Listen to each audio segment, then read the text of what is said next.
This is Tim Bryce with my column entitled Italian Red Sauce. It's passionate. Ever since my youth, I have had many Italian friends. Inevitably, I have been invited over to their houses for dinner, which is usually a gourmet feast of homemade pasta, meat, cheeses, wine, and other delicacies, usually prepared by Mama or my friend's wife.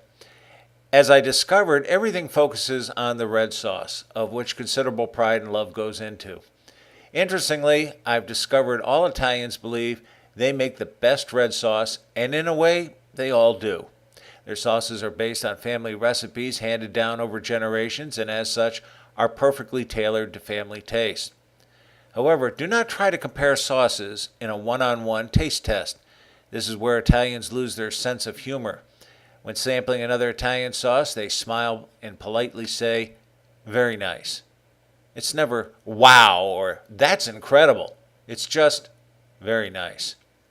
Privately, they'll confide it was perhaps the worst thing they ever tasted and it suffered from either too much sweetness or acidity.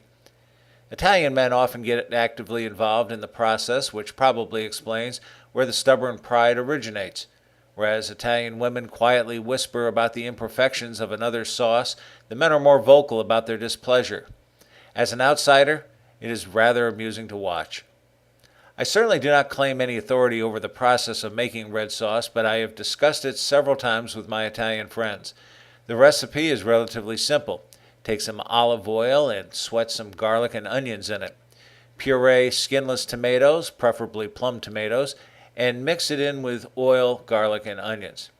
Add sugar to cut the acidity and allow it to simmer for a couple of hours. What I have written thus far is enough to drive any Italian cook insane, and I'm only getting started. They would argue over the type of olive oil to be used, the amount, how to slice the garlic, the types of tomatoes, whether to use tomato paste, and how to sweeten the sauce to taste. Even though there are but a few ingredients to consider, it is the combinations and process of assembling the sauce which creates countless permeations. Instead of sugar, some people use carrots to cut the acidity. I have a friend who sears a country pork rib in the olive oil to give it a delicious taste. Some people consider this blasphemous, particularly the vegans.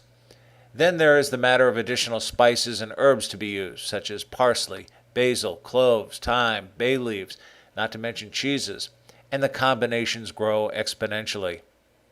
If chili recipes are personal, Italian sauce recipes are passionate, understandably so.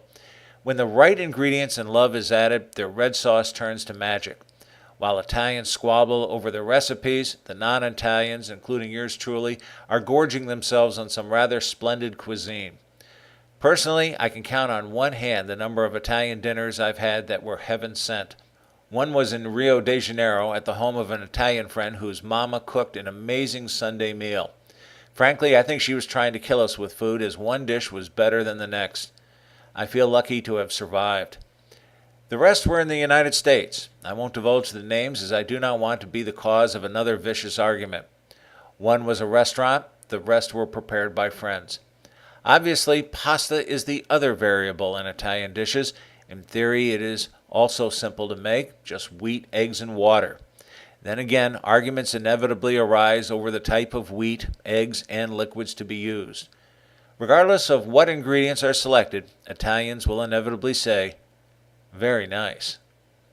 Friends, keep the faith.